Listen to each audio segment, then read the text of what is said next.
The Godfather Part 2, World War II, XCOM2. What do these three things have in common? Well, all of them feature Italian soldiers making catastrophic miscalculations, and they're all among the most impactful sequels of all time.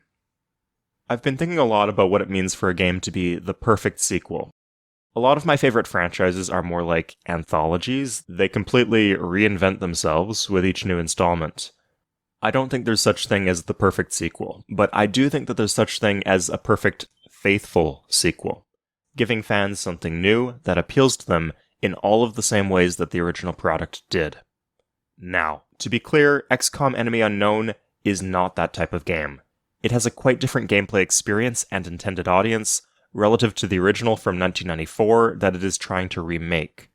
And I realize that for fans of the more traditional template, XCOM 2 was moving in the wrong direction. If you like your soldiers to be expendable resources and not heroes in the vein of a Marvel movie or an RPG, you might be disappointed with XCOM 2. If you like the older games better, fuck yeah, that is valid, and please, let me know in the comments, how is your current playthrough of The Long War going? And do you have any good builds that I should go for when I finally try Open XCOM?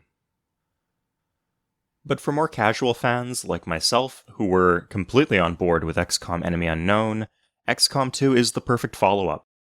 And I think it can be used to show what we want and what we expect out of sequels that are attempting to be faithful. Let's talk about what makes it so great. The first point on the list, not changing the core of the gameplay.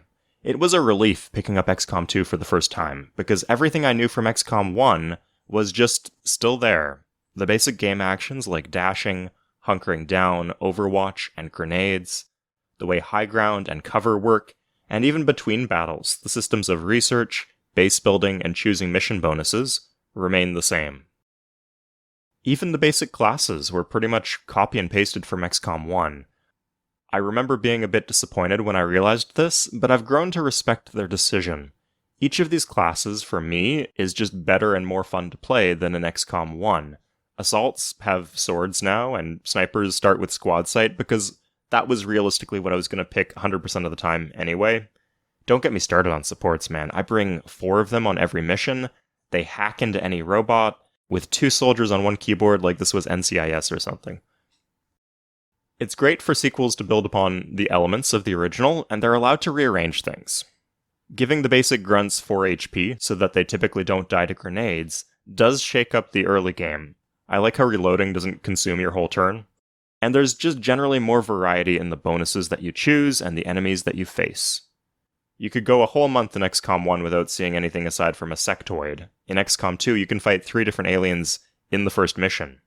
But it is still approachable, because the core mechanics of a battle remain unchanged, and that is a key to the game's success. Factor number 2 in what makes for a faithful sequel, fixing the stuff that doesn't work. You can't just tread water, you have to make things better, and XCOM 2 certainly made improvements for us. The game is smoother to play, the animations are much faster, your sniper can pistol overwatch without needing to wait 19 seconds for them to switch between their guns. I like the addition of concealment and more timed missions. They fixed the issue that XCOM 1 had where the game rewarded you for proceeding at a glacial pace when you hadn't yet triggered an enemy pod. And XCOM Enemy Unknown was home to perhaps the most infuriating feature imaginable. It would only let you exit the game or access the menus when you had control of your units, which is exactly when you do not want to exit. The game would seriously make you watch the enemy crit you while you're in full cover, your whole team pissing their pants and shooting each other, and then another whole round of enemy attacks, before even allowing you the dignity of a rage quit.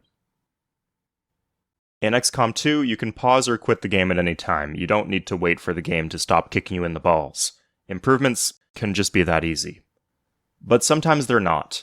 A good, faithful sequel needs to cut certain features out of the game. And I know what you're thinking right now. You just said that a key to a good sequel was not changing the core gameplay. Suede, you are contradicting yourself. And that is correct.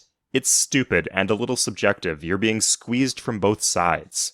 Some things cannot be touched, but some features need to be axed. It's a lot like renovating a house. There's that wall that runs through the middle of your kitchen, and you need to know whether it's load-bearing or not. If you know what you're doing, there are some constraints, but you can make some pretty meaningful changes. But if you rush things, or if you don't understand the project that you're working on, things can get really bad. Civilization 7 was not really trying to be faithful, but it fell victim to exactly this. Too much essential stuff to the identity and appeal of the franchise was missing. On the other hand, you cannot be too conservative. Now, XCOM Terror of the Deep was given 6 months for development, so any shortcomings are completely understandable. In fact, it's amazing that it turned out as well as it did, but they made no fundamental changes to most of the systems. It's just XCOM UFO Defense reskinned with an aquatic theme like it's fucking Winamp or something. Wanna feel old? Terror from the Deep is actually older than Winamp. Anyway, it's a good experience, but copy-paste sequels are guaranteed a smaller audience than the original game, because they cannot truly improve in the areas where the original game was lacking. So, what are these big cuts and sacrifices that XCOM 2 made? Well, a lot of features from the Enemy Within expansion pack were left behind, but the biggest has to be UFO takedowns. Famously, XCOM Enemy Unknown somehow was able to take battles between UFOs and jet fighters and make them boring.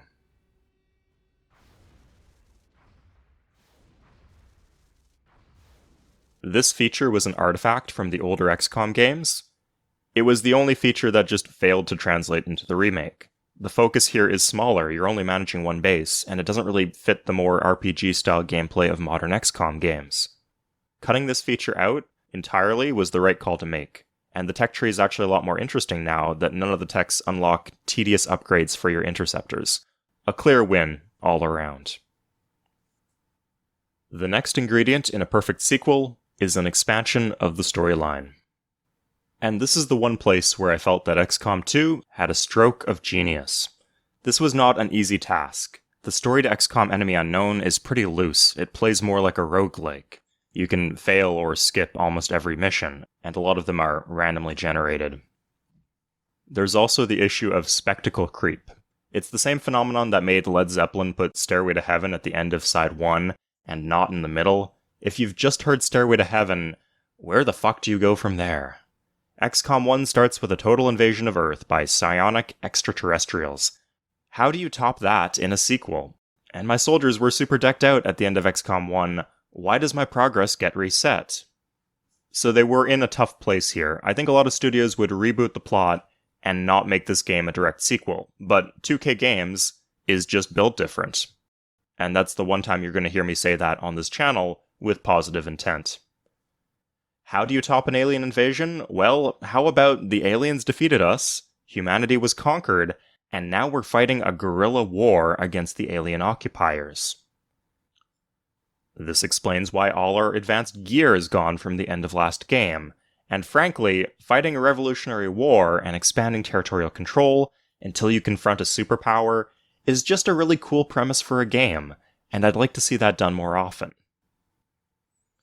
So, they had to be creative. The original good ending to XCOM, where you defeat the alien invasion, is actually not what they use. The canon ending is the timeline where the aliens wreck you in a few months.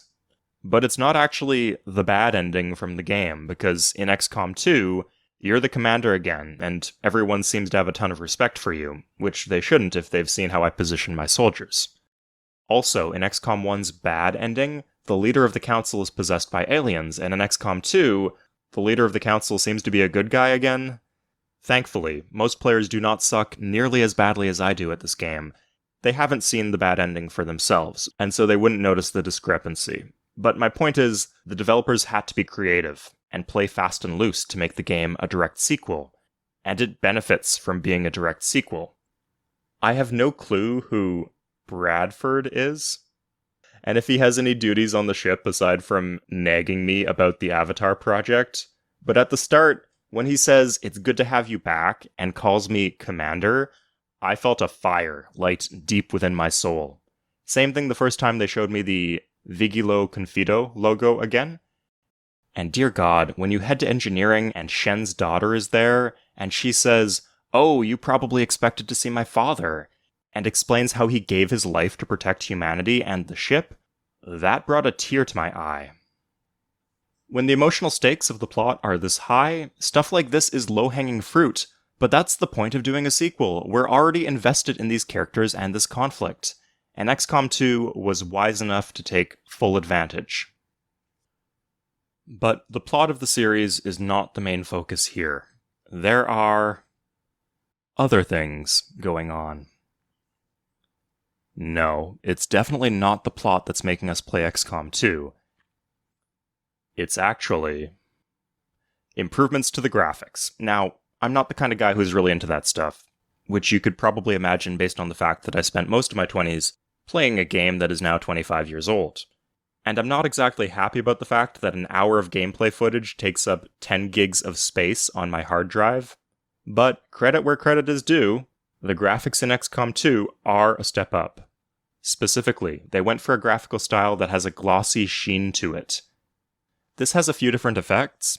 I'm a big hater of the 2000s piss filter look, so I love playing games that look colorful, stylized, and clean.